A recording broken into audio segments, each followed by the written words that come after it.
Dear students, good morning all of you.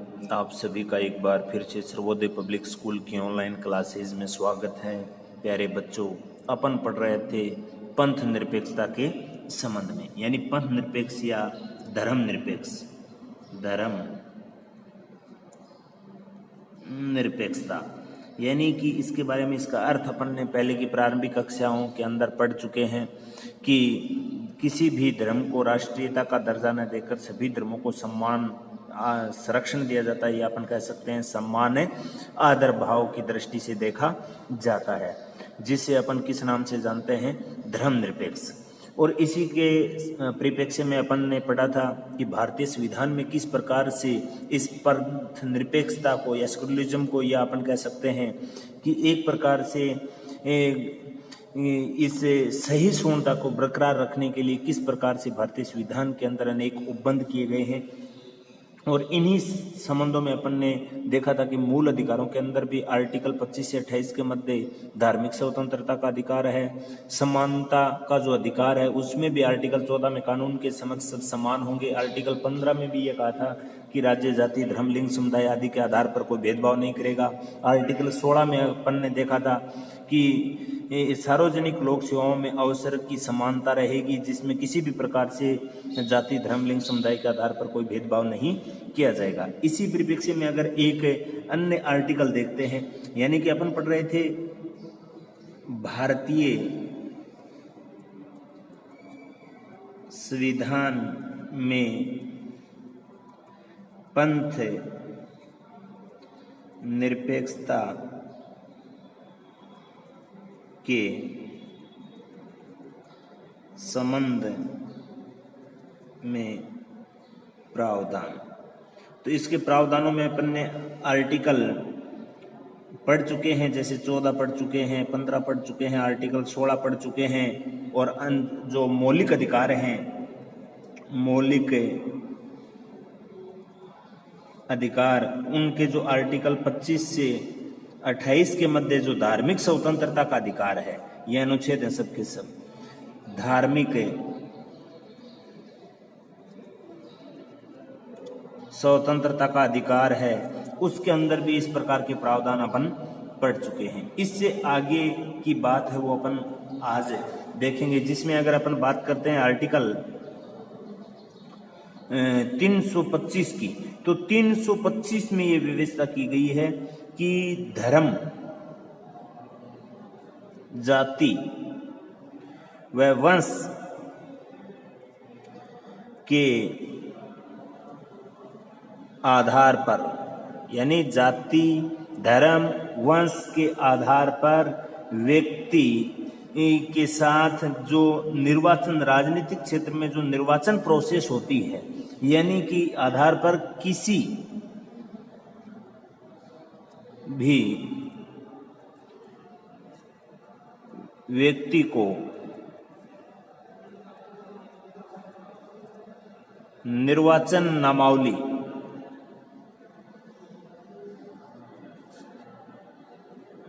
में सम्मिलित करने के लिए अपात्र नहीं समझा जाएगा।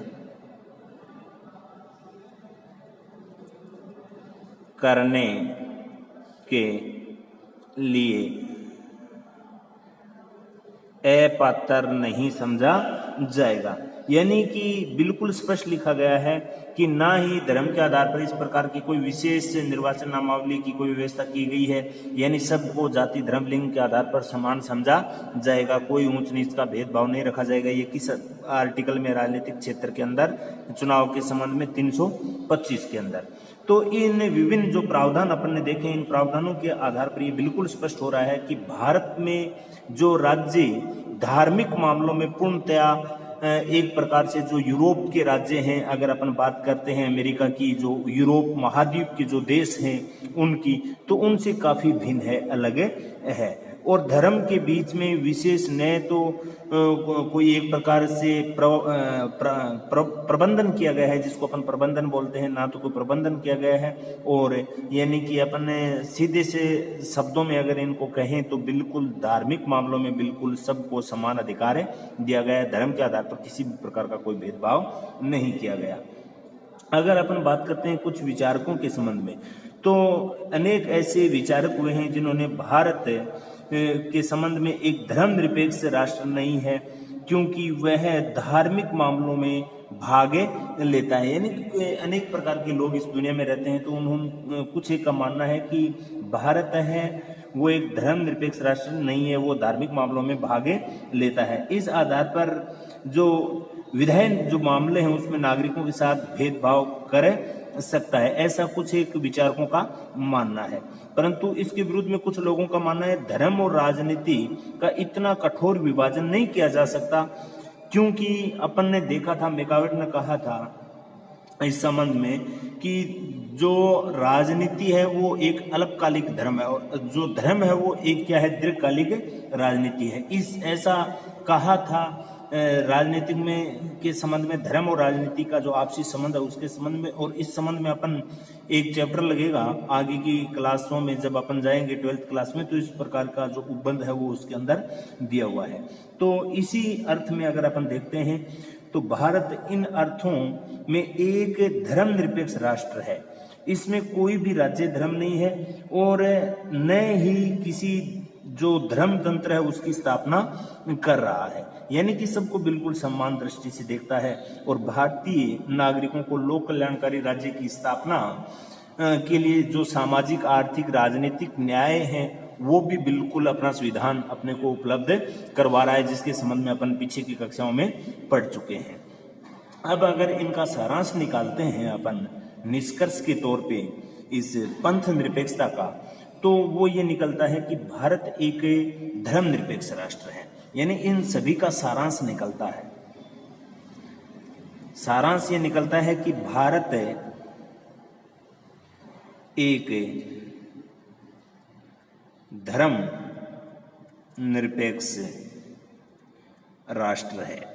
यानी कि ये अनेक प्रकार के उपबंध अपन ने देखे हैं, इन उपबंधों के आधार पर बिल्कुल ये स्पष्ट हो रहा है कि भारत एक क्या है, धर्मनिरपेक्ष राष्ट्र है।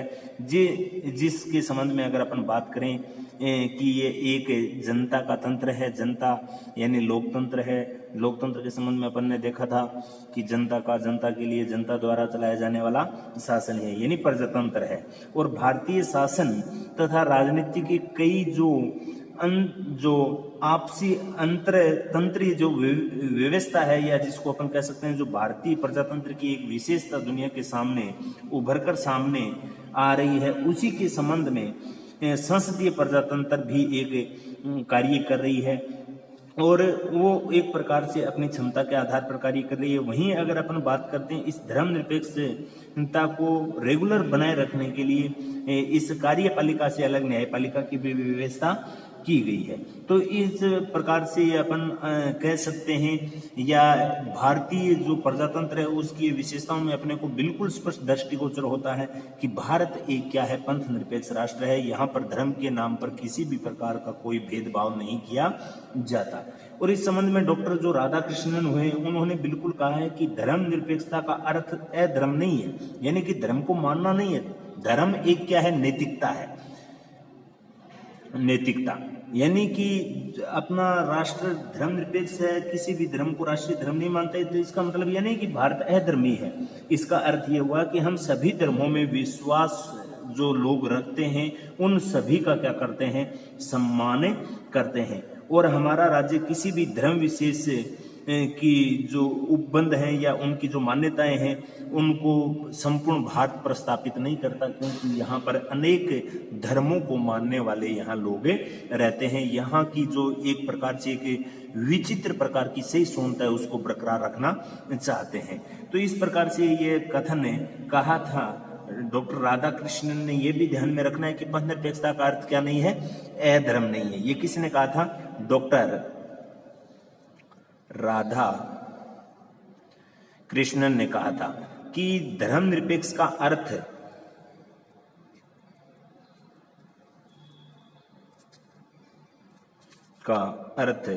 ये नहीं है कि अपन क्या है, अधर्मी है, यानी अपन धर्मों को मानते हैं, लेकिन जितने भी यहाँ अनुयायी हैं, जितने भी धर्मों को मानते हैं, उन सभी का अपन क्या करते हैं, आदर करते हैं और उनकी जो विश्वास है उनका सम्मान करते हैं। और लास्ट में अपन कह सकते हैं इन्हीं तथ्यों के आधार पर कि राजनीति को धर्म या जाति से पृथक नहीं किया जा सकता। ये आपस में इनसे जुड़े हुए हैं, क्योंकि धर्म अपने को नैतिकता सिखाता है और नैतिक आचरण राजनीति के अंदर अगर होने लग गया तो लोक कल्याणकारी राज्य की स्थापना में बिल्कुल एक प्रकार से अपने को मदद मिलेगी, जिसको अपन कह सकते हैं कि लोक कल्याणकारी राज्य की स्थापना में धर्म का अहम योगदान रहता है, क्योंकि धर्म अपने को क्या सिखाता है, नैतिकता सिखाता है। और अपन इसी तथ्य के आधार पर कह सकते हैं कि जब न कोई धर्म हो न कोई जाति हो तो इस प्रकार की जो एक लोक कल्याणकारी राज्य की अपन कल्पना कर रहे हैं उसकी स्थापना करना क्या हो जाएगा, असंभव हो जाएगा। और एक परंपरागत जो धर्म या जाति सामाजिक आचरण का जो हिस्सा है उसके संबंध में अगर अपन बात करते हैं तो राजनीति धर्म या जाति कभी अलग नहीं हो सकते। निश्चित ही धर्मनिरपेक्षता धार्मिक जटिलताओं की मुक्ति दिलाने का एक क्या है, साधन है, क्योंकि इसमें अपन किसी एक धर्म विशेष को महत्व नहीं दे रहे।